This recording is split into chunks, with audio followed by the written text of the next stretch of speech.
인사합시다. 은혜 충만, 성령 충만 받읍시다. 이제 오늘 말씀의 제목은 거짓령. 한번 따라합시다. 거짓령. 사도행전을 따라가 보면 사실 사도행전 1장 예수님이 약속하신 기다리라 하신 성령에 대해서 이해 못했는데 2장에 진짜 성령을 받게 되고 3장에 이제 성전의 미문에 앉은 안전뱅이를 일으키는 역사가 나타나기 시작하면서 성령의 역사가 온 예루살렘과 이제 전체에 막 영향력을 미치기 시작했는데, 이 베드로와 요한 또 12제자들은 말씀드린 대로 마태복음, 마가복음, 누가복음, 요한복음, 사복음서에 나올 때의 제자들하고는 딴 사람이 된 거예요. 왜냐하면 성령의 능력을 받은 자가 된 거예요. 그러니까 제가 늘 말씀드리지만 교회 안에는 두 종류의 신앙생활을 합니다. 하나는 예수를 믿는다 하면서 교회에 나오지만 아직 거듭난 하나님의 은혜를 경험하지 못한 성도, 그냥 교회에 나와서 20년 나와도 똑같아요. 제가 보니까요 30년째 똑같은 사람도 있더라고. 내가 대단하다 그랬어요. 딱 주일 한번 나오고 바쁘면 안 나오고, 그렇게 안 했다가 30년 나왔는데도 안 바뀌더라고. 야, 내가 그래서 기도를 했어요. 하나님, 내가 잘못된 겁니까? 저 사람이 잘못된 겁니까? 근데 아예 마음을 닫고 그냥 민방위 훈련에 참석한 것처럼 그렇게 그냥 듣고 평가하고 생각하니까요, 이야, 안 변하더라고요. 그래서 이제 할 수 없이 그를 위해서 간절히 기도하기 시작했어요. 하나님, 제발 바뀌라고. 그러면서 이제 설교하면서 그 사람 쳐다보고 하는 거예요. 그럼 그 사람 쳐다보면 은혜가 안 돼요. 왜냐하면 앞으로 갔다가 뒤로 갔다가 그 설교, 저는 설교 길게 안 하거든요. 주일날 딱 25분. 왜냐하면 방송 설교했기 때문에 25분 딱 설교해야 딱 맞춘다고요. 그럼 좀 길으면 한 26분 이러면 방송국에서 다 잘라버려요. 예. 일단 이제 25분 이제 아주 요약해서 설교가 칼같이 나간다고.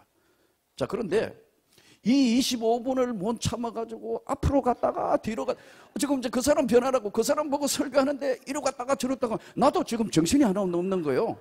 그래서 안 보고 이제 그쪽은 안 보고 설교하기로 해서 은혜 받는 사람만 보고 설교를 해도, 그래도 한 번씩 곁눈질하면 이렇게 보면 또 앞으로 갔다가 뒤로 갔다가 아니면요 딴 데 보고 있다고. 조금만 설교가 길어지면요 시계 봐요. 저거 왜 끝낼게 저렇게 길지? 이렇게 예수 믿으면 30년을 믿어도 안 변하더라고. 그래서 제가 이것도 금식하며 기도해야 되나? 하나님, 이거 너무 하잖아요. 그러고 기도하고 어느 날 보니까 30년째 다녔는데 찬송 제대로 한번 따라하는 거 못 봤어요. 근데 어느 날 입을 딱딱 벌리며 찬양하는 거예요. 이게 내가 잘못 봤나? 참새처럼 입을 막 짝짝 벌리며 찬송하길래 신이 나가지고 계속 했는 거예요. 얼마나 하는가 싶어. 한 곡을 5번 불렀어요. 그러고 말씀을 전하니까요 얼굴이 좀 바뀌는 거예요. 그리고 어느 날 수요 예배에 앉아 있어요. 우와, 이게 무슨 일이야? 어느 날 보니 금요기도에 앉아 있어요. 바뀐 거예요. 참, 그래서 많은 시간을 요구하더라고요. 자, 오늘 우리가 교회 안에도 두 종류라니까요. 은혜 받기 전 성도, 이 사람들은 이성적 신앙이에요. 한마디로 이야기하면 이성적 신앙이라고. 이게 틀린 건 아니에요. 우리가 신앙생활을 따라가 보면 너무 영적으로 가면 공중에 붕 떠버린다고 얘기해요. 또 너무 이성적으로 가면 영적 세계를 무시해요. 그래서 가끔 이렇게 제가 웃으며 그래요. 목회자 세계도 딱 서로 이야기해 보면 전혀 영적 세계를 경험하지 못한 목회자들도 사실 있어요. 이 교회 크고 적고하고도 관계가 없어요. 어떤 면에는. 이야기 툭 해보면 돌아서며 그래요. 9대 0, 10대 빵, 5대 5. 이게 가장 이상적인 신앙이에요. 왜냐하면 성경을 이성적으로 정확하게 분별하고 잘 해석해가는 사물을 분별할 수 있는 성령의 첫 번째 은혜가 뭐라 그랬죠? 영분별론사. 영을 분별하는 거예요. 그러니까 이성적으로 잘 다듬어질 수 있어야 된다. 반대로 이것만 있어서는요 영적 세계를 경험할 수가 없다니까요. 뭐 이거 좀 창피한 이야기지만 대표적인 사람이 누구냐면 우리 집 사람이라는 거예요. 5대를 믿었다니까요. 5대를 한국 개신교와 동시에 출발한 집에 선교사한테 복음을 들어서 자기 할아버지 때부터 믿었다고요. 그러니까요. 아이들까지 5대라고. 근데 안 바뀌는 거예요. 다 안다 이거예요. 어머니 뱃속에서부터 교회 다닌 거 아니에요. 몇 대를, 5대를 믿었으니까. 다 아니까 무슨 설교하면 편안하게 주무세요. 그 언니부터. 다 권사들이거든. 사위는 다 장로예요. 장로 권사. 우리 때 와가, 예? 나도 장로 될 뻔했는데, 근데 목사 사모가 나온 거예요. 내가 하나님을 만남으로 바뀐 거예요. 그래서 처음에는 막 회개하고 하길래, 야, 크게 변한 줄 알았는데 아니에요. 역시 이성적인 게 훨씬 강해요. 그 당시에 우리 집 사람을 정확하게 평가한다면 한 2대8? 8은 이성이고 2는 영적인데 항상 의심의 눈으로 봐요. 예를 들어 막 금요일 때도 주야 막 손들고 가면 집에 와가 나보고 그 사람 좀 이상한 사람 아니야? 우리 집 사람은 내가 기도할 때 한 번도 주야 이래 한 걸 본 적이 없어요. 목 쉴까봐 주야. 이러니까 하나님을 만날 기회가 없는 거 아니에요, 솔직히. 예? 간절히 구해야 받는 거 아니에요. 그래서 한 번은 제가 그랬어요. 다 치우고 당신도 한번 방언을 받아보지. 어때? 우리 교인들이 상당수가 방언하니까요. 장로교 치고는 독특한 교회예요. 왜? 내가 성령 받으니까 기도하다가 막 뒤집어지니까 뭐 방언하고 저절로 그래 되는 거 아니에요. 내가 볼 때 여기 뭐 기도원에 오신 여러분들은 90% 다 고급 성도니까 거의 뭐 한 90%는 여기 다 방언하시는 거 아니에요. 아닌가요? 나는 그럴 거라 믿습니다. 왜냐하면요, 교회에서 신앙생활을 하고 더 열심히 특심한 사람들이 문제가 생기거나 어려움이 있을 때 기도원에 올라오거든요. 목사인 나도 그래요. 이 교회에서 해가 다 하는데도 도저히 채워지지 않을 때는 구석에 가가 금식 기도하면 올라가는 거예요. 요즘은 어디 가기가 힘들어요. 얼굴이 팔리가 어디 가면 이거 다 알아보니까 뭐 이거 어디 나타날 수도 없어. 기도 구련에 가가 혼자 줘야 할 때가 많아요. 보세요. 아무리 설명해도 안 되는 거예요. 한번 방언을 받아보지. 나보고 뭐라 한 줄 아세요? 다 방언하는 자겠느냐? 왜냐하면 성경을 꿰뚫고 있으니까 성경에 나오잖아요. 다 방언하는 자겠느냐? 아니 사모인데 개척교회 할 때거든요. 다 방언하는 자겠느냐? 그래 알았다.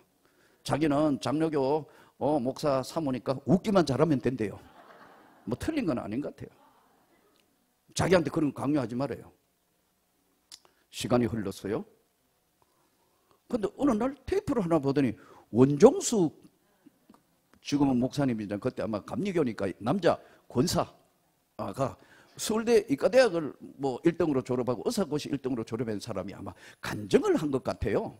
근데 그 테이프를 보고 우리 집 사람이 야, 저렇게 인테리도 마지막에 그분이 간증을 하며 마지막에 이런 얘기를 했대요. 근데 나는 사실은 그거 잘 모르겠어요. 마지막에 뭐라고 간증했냐면 자기는 다시 태어나도 방언하는 여자하고 결혼하고 싶다 그랬대요. 난 그거 확인 못 해봤더니 진짜예요. 그랬는데 그걸 듣고 우리 집 사람이 생각이 달라진 거예요. 여러분 이게 사실은 참 정상적으로 이성적인 신앙만 가지고 판단하는 사람은요, 우리 여기 기도원에 올라가 죄야 하는 사람 잘 이해 못해요. 여러분 교회도 안 그래요? 저 사람 별난 사람, 저 기도원에나 쫓아다니는 사람 그렇게 보는 눈이 없지 않아 있어요. 그래 이 사람들은 이성적 신앙에 머물기 때문에 이런 거예요. 하나님을 만나게 되면요 솔직해져요? 간단해져요? 주님 이거 큰일 났습니다. 여기에는 주님 앞에는 자존심도 없고 뭐 아무것도 없는 거예요. 제일 바보 같은 사람이 하나님 앞에 자존심 차리는 거 그거 제일 껍데기 신앙이에요. 오늘 이거 아나니아와 삽비라가 그 이야기를 지금 사도행전에서 던지는 거예요. 껍데기 신앙인 거예요. 하나님이 어떤 분이에요? 우주와 천지를 창조하신 하나님이에요. 우리 인간이 앉고 서고 알파와 오메가 되고 처음과 끝을 다 아시는 하나님인데 그 하나님 앞에 쓸데없는 자존심, 쓸데없는 것 가지고 어린애처럼 돼야 된다는데 전혀 아닌 거예요. 왜냐하면 안다 이거예요. 사실은 그게 영적 교만이거든. 껍데기를 확 치고 내가 그래도 5대를 믿었던 집안인데 뻑하면 5대라고 나와요. 그럼 나는 뭐 아무도 안 믿는 집에 목사가 됐으니까 가만히 있어야지 뭐 별 수 없잖아요. 그런데 어떨 때는 배울 것도 많아요. 내가 모르던 것, 내가 생각한. 그런데 신앙은 유산이거든요. 이게. 신앙은 믿음이 유산이에요. 이 세상에 어떤 것과 바꿀 수 없는 유산. 우리 아들도 사실 목사인데 이제 어느 다른 교회 지금 부목사를 하고 있어요. 그리고 우리 딸은 이제 강남에 어디 이 로펌의 변호사예요. 근데 결혼해가도 아기를 안 낳는 거예요. 그게 얼마나 걱정돼요. 그래서 제가 그랬어요. 야, 결혼했으면 아기를 낳아야 되는데 어떻게 된 거냐. 우리 사위는 연구원이에요. 대기업의 연구원이라고. 그 둘이가 보면 애기 이야기만 하면 싫어하는 거예요.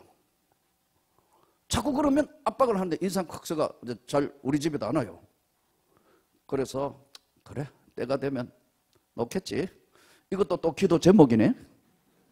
근데 어느 날 할 말이 있다고 둘이가 찾아왔어요. 상담할 거 있대요. 야, 교인들 상담하는 것도 머리 아픈데 뭔 또 상담. 그러니까 그게 아니고 아빠 아기를 가졌어 그러더라고요. 그렇구나. 그런데 이제 손자가 태어났어요. 그러니까 외손자죠. 자, 외손자가 태어나가 돌이 됐어요. 그래서 이제 이제 사돈네하고 같이 모여가 이제 뭐 교인들은 오지 마라 하고 가족들끼리만 이제 예배 드리고 탁 했어요. 우리 이제 사돈이 대표 기도를 하고 예배를 드렸어요. 뭐라 하는 줄 아세요? 이제 탁 해가지고 그러니까 요즘 돌잔치 하는데 가가 그 시스템 돼 있는데 가니까 뭐 뽑으면 뭐 어떻게 되고 뭐 뽑으면 어떻게 되고 뭐 그러잖아요. 실 뽑고 뭐 붓 뽑고 뭐 이런 거 뽑는데 그런 거 한다더라고. 영 못마땅한데 그만둬 이렇게 이야기를 할까 말까 하다가 좋은 분위기 깨면 안 되지. 그래서 이제 예배 드렸으니까 하는 꼴을 다 보고 있는 거예요. 이제 마지막 엄마 아빠가 이 아이를 위해서 한마디 하라고 그 사람들이 이제 사회까지 다 하더라고요. 그러니까 우리 딸과 사이가 뭐라 하냐면은 나는 이 아이를 하나님 앞에 키우기로 약속합니다. 그래서 야, 역시 목사의 아들 딸이 맞구나. 이 아이를 하나님 앞에 키우기로 서약합니다. 그런 거 필요 없습니다. 딱 자르더라고. 뭐 교수 되고 뭐 어떻게 뭐 하니까 그런 거 안 해도 되고 그것은 덤으로 주실 거고 하나님 앞에 이 아이를 양육하고 키우기로 약속합니다. 그래서 내가 나오면서 오늘 100점 받았다. 믿음은 위대한 유산이거든요.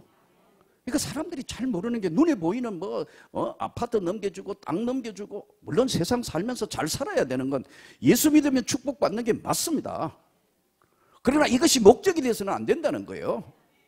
근데 이게 이제 거꾸로 항상 되는 건데 이 지금 개척교회를 할 때 우리 집 사람이 제하고 하니까 나 7년 3개월을 개척교회 해봤어요. 본격적으로 교회가 성장되는 결정적인 역할의 시작이 어디서부터 출발했냐? 우리 집 사람의 변화로부터. 이 둘이 같이 막 합심해서 기도해야 되는데 한쪽은 다 방언하는 자겠느냐? 나는 지금 죽게 살기 지금 주여 하고 있는데 한쪽에는 웃기만 잘하면 되니까 기도는 당신이 하고. 여러분 지금 손잡고 가도 될까 말까 하는데 여러분 개척교회는요 목숨 걸고 하는 거예요. 후임은 그냥 와가지고 다 관리하고 좀 성장시키면 되지만 개척이라는 아무나 하는 게 아니에요. 내가 신학대학원에서 교회 개척과 교회 성장 강의를 6년 했다고. 박사학위 받고 난 뒤에 신학대학원에 가서 내가 한 강의예요. 보세요. 이게 쉬운 게 아니라고요. 없는 것이 하나가 태어나서 세상을 향하여 일었을 때는요 사탄의 공격도 대단해요. 이게 지금 아나니아 삽비라 이야기예요. 베드로가 그러잖아요. 너의 마음에 사단이 가득하여 어찌 주의 영을 속이려 하느냐. 이 초대교회 하나님의 역사가 나타나고 막 큰 변화가 나타나니까 가난한 사람 구제하기 위해서 어려운 사람 돕기 위해서 자기 가진 거 있는 거 그냥 다 그냥 하나님 앞에 있는 대로 드리고 하는데 이 사람들 안 드리는 사람도 많을 텐데 드리는 사람보다 교회 생활 해보세요. 드리는 사람보다 안 드리는 사람이 많은 거 아니에요? 여러분 교회 아닌가요? 드리는 줄 아는 사람보다 안 드리는 사람이 훨씬 많아요. 왜냐하면 제가 목회할 때 늘 이렇게 보면은 쫙 주일 헌금 얼마 통계 쫙 보는 거 나는 보는 거. 우리는 누가 향기로운 예물 드리고 그런 거 없어. 일체 없어요. 그냥 다 하나님 앞에 드렸으니까 하나님이 주실 줄 믿고 누가 헌금했고 뭐가 자체를 아예 개척교회 할 때부터 없애버렸다. 그래서 그냥 그 대신에 본인이 헌금한 거 어떤 거 한 건 딱 컴퓨터에 딱 찍으면 쫙 다 나온다. 1년 되도록.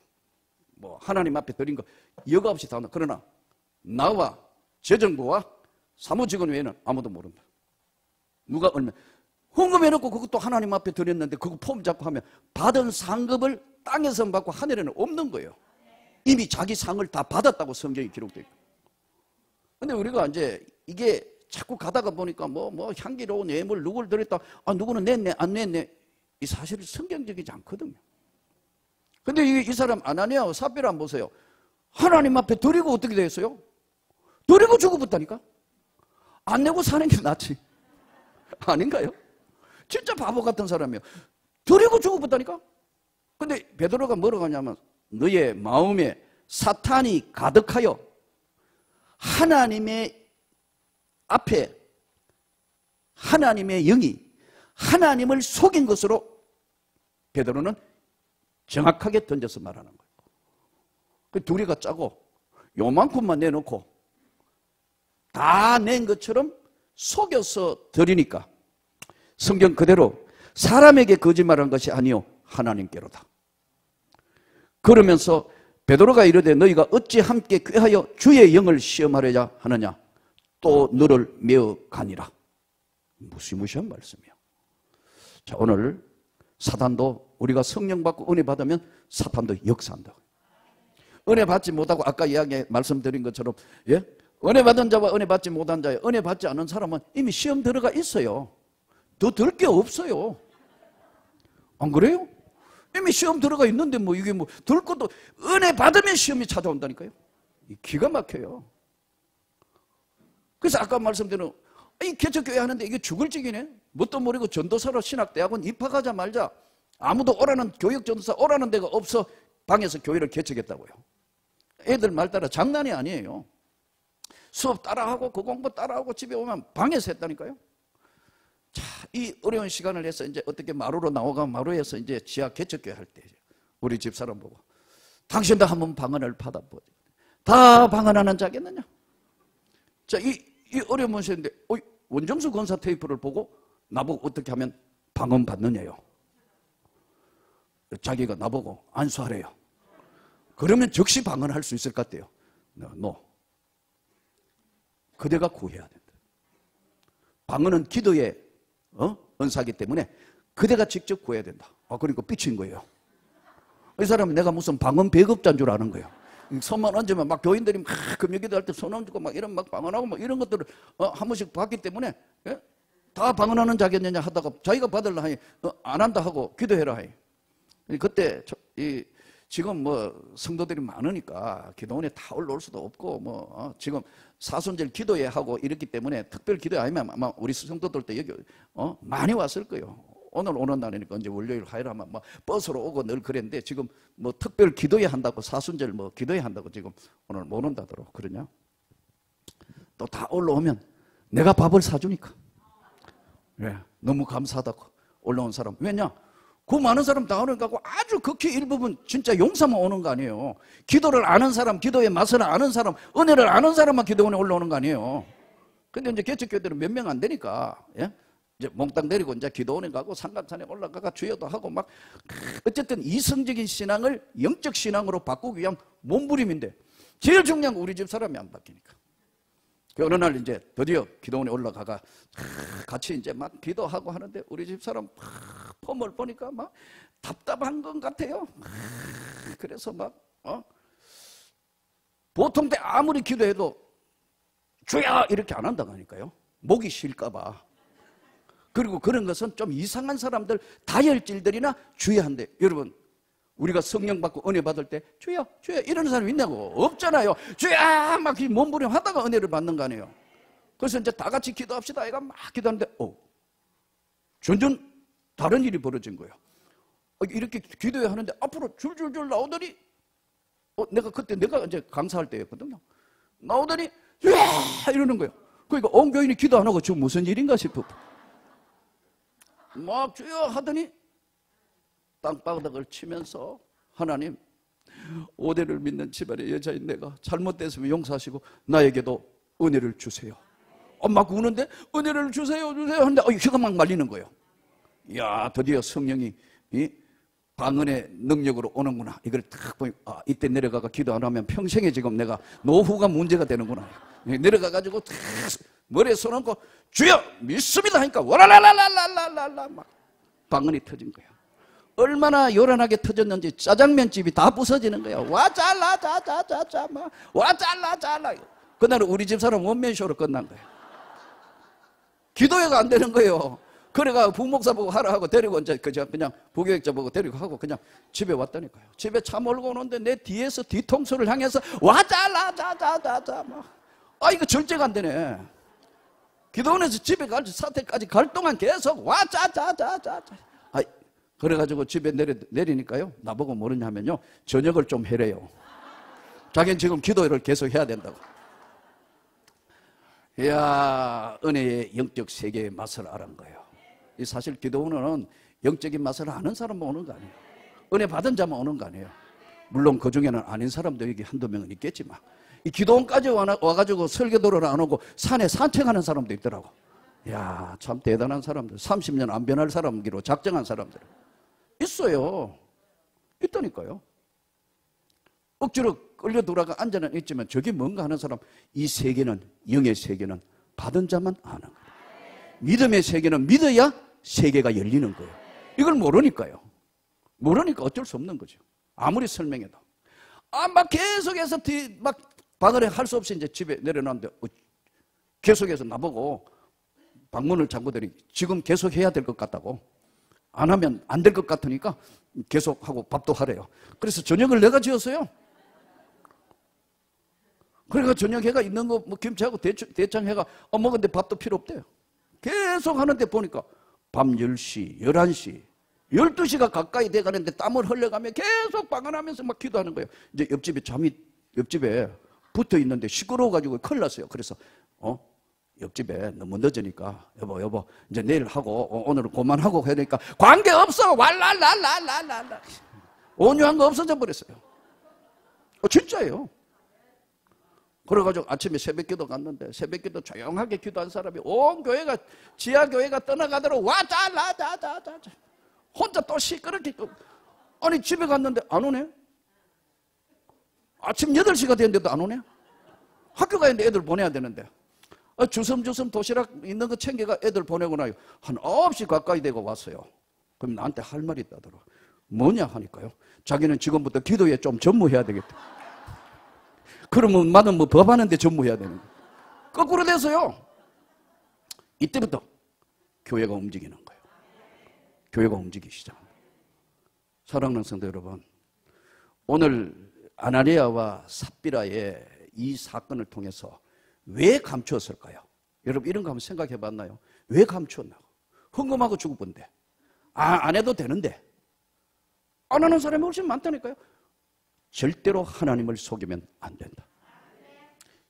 이 사탄이 네 마음에 가득하여 하나님을 속인 거다 이렇게 나온다고. 우리가 신앙생활을 하면서 조심해야 될 것은요, 성령을 근심케 하지 마라. 성령을 소멸시키지 마라. 네가 사는 날 동안 그 성령의 은혜를 사모하며 살되 성령을 근심하게 하지 말며 성령을 한탄하게 하지 말며 성령이 떠나지 말게 해라. 은혜 받은 자에게 제일 조심해야 될 게 이거든. 나는 우리 교인들한테 늘 하는 얘기가 끝까지 잘해야 하나님의 축복이다. 충성은 뭐냐면 끝까지 잘하는 거다. 마지막까지 인생 대학에 일반에 우리가 세상 살면서 좋은 대학 나오고 어느 대학 정말 중요하기도 하지만 가장 중요한 거 인생 대학의 끝이 예수야 한다. 인생 대학의 끝에 마지막 주님의 영광의 나라에 서는 그날까지 성령을 근심케 해서는 안 된다. 그러면 즉시 회개해야 된다. 언제나 주님은 용서해 주시기 때문에 아니 이거밖에 없냐? 예, 좀 남았는데 좀 난가야 되니까 이것만 드렸습니다. 이랬으면 박수 받고 와 했을 텐데 왜 이렇게 했을까요? 하나님이 제일 싫어하시는 게 뭐냐면 교만한 거예요. 교만한 거다. 자기를 나타내려고 자기를 초대교회 수많은 사람 하는데 자기를 나타내려고 둘이가 짜서 주의 영을 시험했다고 그러잖아요. 에레미야서 보면은 에레미야서 28장 15절에서 17절에 거짓 선지자 하나냐에 대해서 나와요. 한번 띄워주세요. 예레미야 28장 15절부터 17절. 하나님 말씀 봉독합니다. 선지자 예레미야가 선지자 하나냐에게 이르되 하나냐여 들으라. 여호와께서 너를 보내지 아니하셨거늘 내가 이 백성에게 거짓을 믿게 하는도다.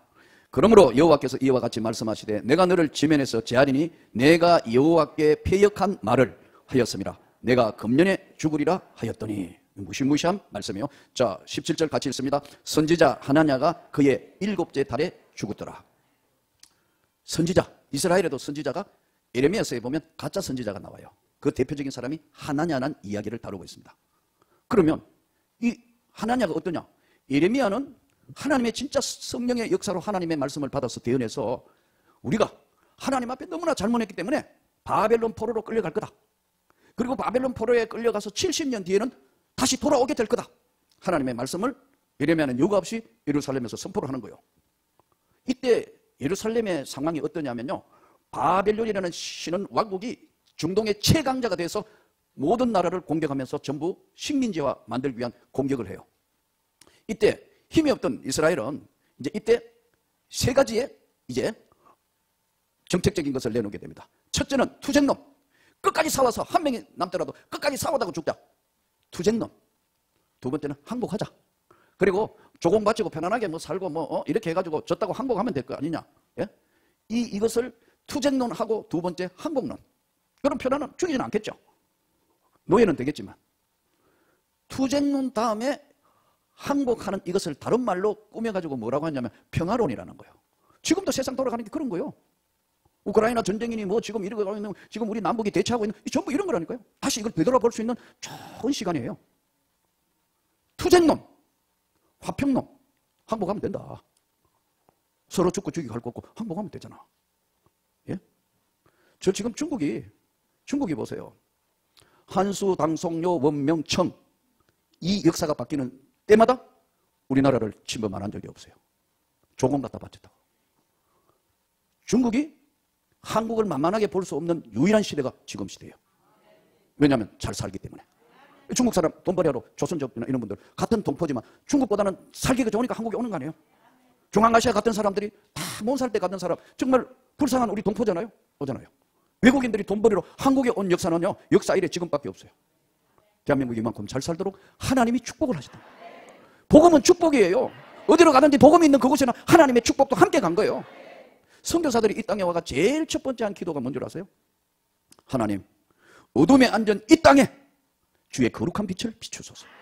왜냐하면 선교사들이 와가 이 땅에 보니까 온갖 미신, 온갖 것, 온갖 절간, 온갖 것뿐만 전부 다 미신이 세상을 지배하고 있는 거 보면서 큰일 났다. 그래서 저들이 제일 먼저 한 것이 뭐냐면요, 교회 세우면서 뭐 하느냐면 학교 세웠습니다. 이화학당부터 시작해가 미션 학교 그거 다 선교사들이 세운 거거든요. 왜냐하면 배워야 살고 알아야 이 세상을 이길 수 있다는 걸 알고, 어둠의 영들을 물리치기 위해서 여자들은 이름도 없었어요. 아예 교육에서 제외시켰어요. 그런데 이들에게 이제 여성 깨워야 한다. 엄마가 제대로 배우고 알아야 한다.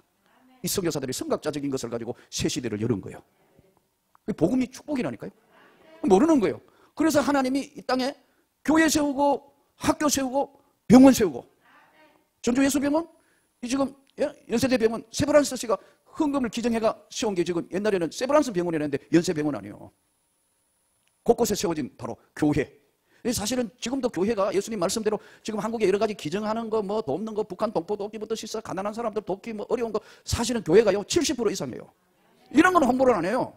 나쁜 거, 잘못된 거, 이런 거, 선 이단들 나온 거, 이런 것만 계속해서 하기 때문에 복음을 막는 거예요. 세상이 지금 그래요. 이 복음은 축복인데 이걸 막아버렸다. 자, 이러니까 선교사들이 와가 제일 고민스러웠던 것이 뭐냐면 관습을 못 바꾸는 거예요. 왜냐하면 어둠의 영들이 뒤에 잡고 있는 거예요. 옛날에 국사당, 나라가 구다는 동네 국사당이라는 거예요. 비 안 오면 기우제 지내는 거, 바닷가에 가면 용왕신 군놀이, 전부 그래. 산에 가면 산신, 천하대장군, 지하여장군 쫙 세워놓고 온 마을마다 나무에다가 숭배하고 온갖 것 다 있는데, 선교사들이 와가면 이게 기가 막힌 거 아니에요. 이걸 무너뜨리려면 어떻게 해요? 학교 세워야 되고, 미션 학교, 예? 미션 학교, 그리고 교회 고쳐야 되니까 선진 문명인 의료기술, 병원, 개화를 시작한 거예요. 그러니까 선교사들이 이 땅에 심은 이게 열매로 우리 주일학교 때부터 컸던 모든 사람들, 지금 한국교회가 아직도 그래도 무너지지 않는 거는요, 교회 학교가 강하기 때문에 그랬어요. 요즘은 교회 주일학교도 참 힘들어요. 그래서 아마 전국 주일학교 설교 제가 가까 제일 많이 한 것 같아요. 우리 교단에는. 예, 그리고 전국 장로회 설교도 아마 거의 내가 제일 많이 가서 깨워야겠다 이거. 깨워야겠기 때문에 자원회가 가기도 하고 가서 이거 이래야 사는 것이다. 맨날 소리 지르는 그거예요. 너무 답답하니까. 이 유럽 한번 보세요. 가면 전부 천주교 성당 뭐 이런 절비합니다. 그런데 지금은 거의 절간 비슷해졌어요. 유럽의 지금 교회들도 힘이 없어진 이유가 뭐냐면 딱 한 가지가 뭐냐면 성령을 소멸한 거예요.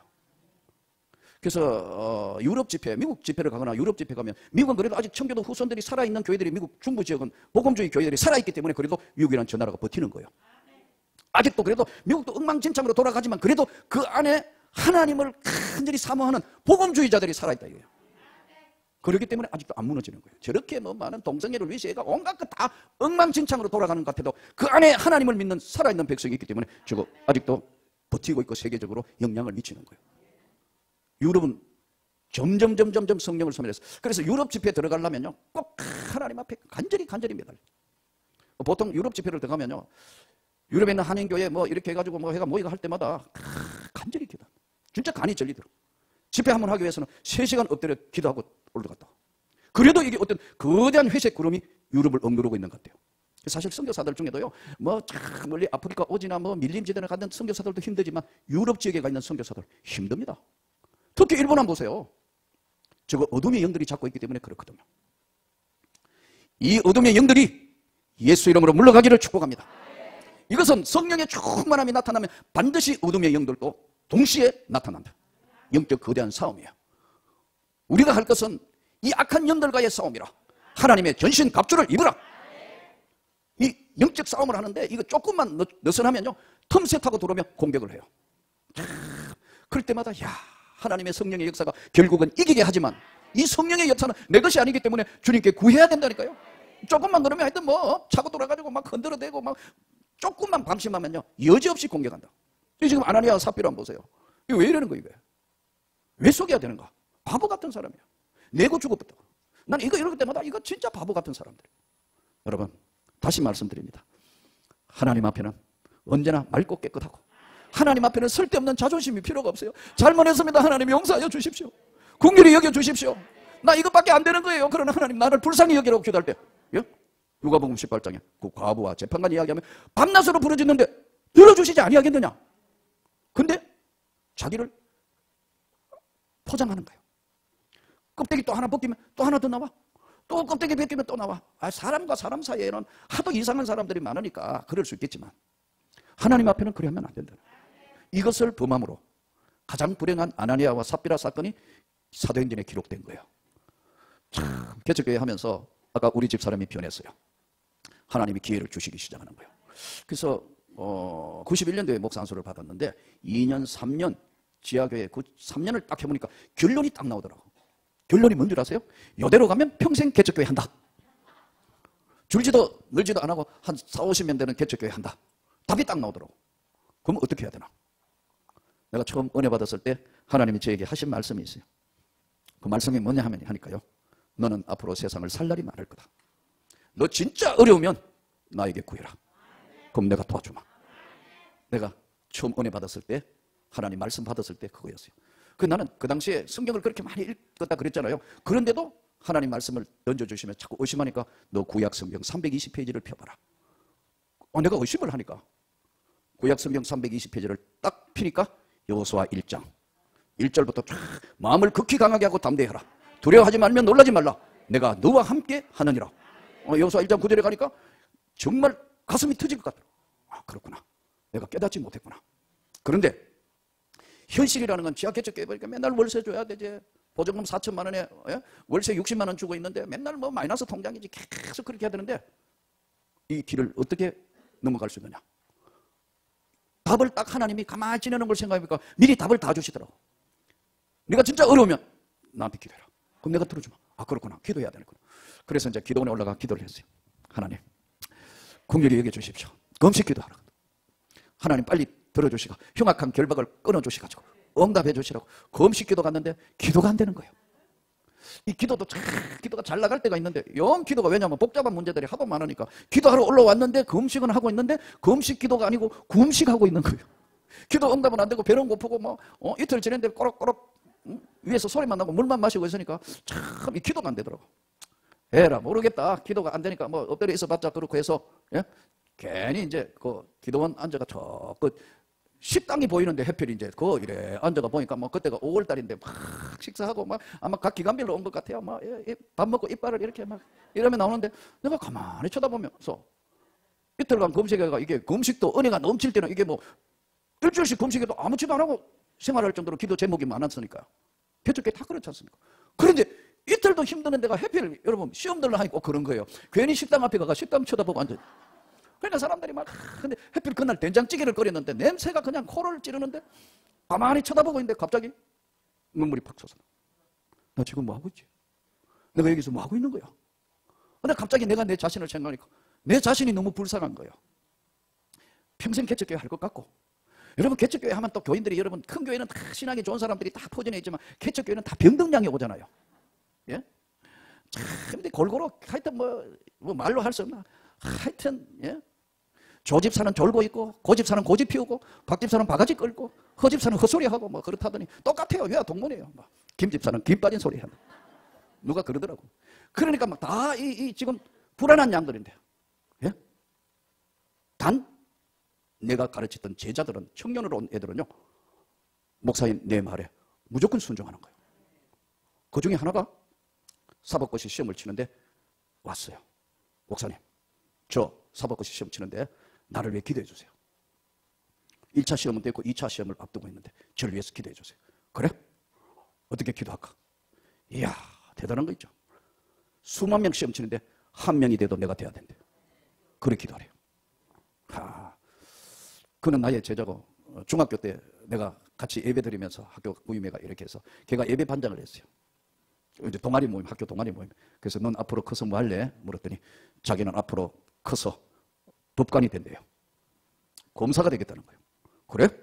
내가 하도 기가 막혀가지고 시골 촌놈이라, 시골 학교 깡촌이거든요. 내가 웃으면서 촌놈이 꿈도 야무지네. 그랬더니 나보고 선생님은 믿음이 없네요. 그랬던 애예요. 근데 역시 고등학교 진학하면서 꿈이 있으니까 공부를 해서 사법고시 1차 시험 되고 2차 이제 시험 치는데 기도해달라는, 우리 지하교회에서 기도. 시험 마지막 그 사법고시 지금 4일 시험 치거든요. 5월 달에 시험 치면 12월에 발표해요. 근데 기도하고 있는데 저 이제 그 법대 교수가 전화가 왔어요. 법대 교수가 전화 와가지고 나한테 뭐라고 했냐면, 목사님이냐고 그랬더니 자기도 교회 나가는데 우리 학교에서는 얘가 유일하게 확실하게 된다고 본다. 그런데 마지막 지금 정리를 해야 하는데 얘가 지금 교회에 미쳐가지고 막 고등부 교사, 지금도 고등부 교사거든요. 계속해서 나오고 막 이러기 때문에 이게 지금 마지막 총정리하는데 시험 끝나고 좀 교회 나오면 안 되겠느냐는 제의를 얘한테 해왔어요. 그래서 내가 자기 법대 교수가 전화가 왔으니까 어때? 이랬더니 나를 탁 쳐다보더니, 목사님 그 믿음 없는 교수 말 들으면 큰일 난대요. 공부는 내가 하고 되고 떨어지는 건 하나님이 하시고, 그 말도 안 되는 믿음 없는 교수 말 들으면 큰일 난다. 그래서 한 명이 되도록 기도했어요. 시험 결과가 나왔는데 좋은 성적으로 합격했어요. 소신지원, 검사 소신지원, 전라남도 지방 검찰청 검사로 첫 발령을 받아갔다. 근데 예배드리려고 매주 교회 오늘 서울 올라. 지금도 우리 고등부 교사랍니다. 지금은 부장검사. 네. 저는 오늘 제가 왜 여러분들에게 이런 말씀을 드렸냐면요, 하나님을 전적으로 의지할 때 절대로 하나님 앞에 거짓이나 하나님 앞에 쓸데없는 자존심을 보이지 말라 이거예요. 내 모습 이대로, 내 모습 이대로 주 받으시옵소서. 그럼 하나님이 덥석 잡으신다. 그래서 개척교회 하는데 그 괜히 갔다가 음식에 시험 들고 제대로 기도 안 되고 그냥 괜히 식당만 쳐다보다가 눈물이 왈칵 나길래 내가 내 스스로가 불쌍히 강대상 앞에 가가 울고 있으니까, 이야, 그 순간에 하나님이 네 기도는 들었다. 내려가서 온 교인들과 합심해서 기도하면 내가 너에게 좋은 성전을 주리라. 내가 너에게 좋은 교회를 주리라. 이야, 하나님이 그때부터 역사하십니다. 저는 경험적으로 이야기하는, 여러분에게 다시 말씀드립니다. 주님의 성령을 근심케 해서 안 됩니다. 주님의 성령을 소멸시키면 안 되는 거예요. 그 주님이 주시는 유일한 은혜의 세계에 저와 여러분은 초청을 받았고, 여기에 하나님이 기도하면 들어주신다는 확신이 있기 때문에 이 자리에 와 있는 거예요. 비록 우리 인간의 눈으로 뭔가 해결이 되지 않은 것 같지만 하나님은 뒤에서 역사하시고 계십니다. 우리의 기도를 듣고 계시는 그 하나님 앞에 오늘 이 아나니아와 삽비라를 보면서 거짓령 예레미야서의 하나냐 이야기를 하면서 뭘 이야기하느냐면 나는 하나님이 뭐라고 말씀하냐면 하나냐를 보낸 적이 없다. 그걸 거짓 선지자라고 한다. 성경에 무시무시한 말씀이에요. 왜 거짓 선지자냐면 아까 말씀드린 게 예레미야는 포로로 끌려간다는데 투쟁놈 끝까지 싸우자. 화평놈 항복놈 그 다음에 애굽의 용병을 끌어서 하는 용병설 이 세 가지였다. 하나님이 원하시는 건 뭐냐면요 이스라엘 백성들을 다시 70년 바벨론 포로로 끌려가가 회당을 세우면서 말씀 위주로 바꾸려는 거예요. 근데 하나냐는 아니고 평화가 있고 아무 일 없다고 거짓말 하는데 하나님이 하나냐를 예레미야를 통해서 거짓 선지자라는데 거짓 선지자는 예레미야와 에스겔서에 나오는 두 가지. 제가 예레미야 에스겔서 강의를 하고 있는데 지금 유튜브에 예레미야 에스겔서에 나오는 중요한 건 이거예요. 거짓 선지자를 뭐라 하냐 하면은요 자기 스스로 하나님께 받은 게 없는 게 자기 스스로 말하는 게 거짓 선지자다. 두 번째 거짓 선지자가 뭐냐 정리해 놓은 게 뭐냐 하면요 처음에는 하나님과 교통을 했어요. 하나님과 관계를 했다고. 사울왕 대표적인 사람. 근데 은혜가 떨어지면 뭐예요? 엔돌의 신접한 여자한테 찾아가가지고 여러분 점치는 데까지 쫓아가게 됐어요. 성령을 소멸한 자거든.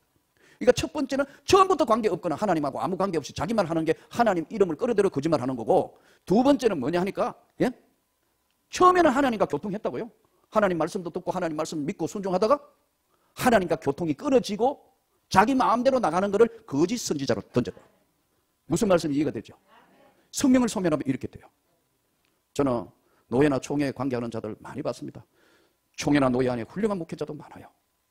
그러나 훌륭한 장로님도 많지만 어떨 때 문제를 일으키는 사람 볼 때마다 깜짝깜짝 놀란다. 성령을 소멸한 자들. 목회자가 이 정도라면 여러분 성도 여러분들이 절대로 성령을 소멸치 않고 성령을 근심케 하지 않고 성령을 속이지 않고 은혜 충만한데 그 하나님의 뜻을 이루도록 오늘 또 불같은 성령의 능력이 우리에게 임하게 하셔서 기도를 들어주시고 이 기도 은혜에도 은혜를 베푸시고 민족의 은혜를 베푸시고 여러분 성도는 교회 위에도 가정 위에도 하나님의 넘치는 축복이 성령으로 가득하고 채워져 응답되시기를 주 예수 이름으로 축복합니다.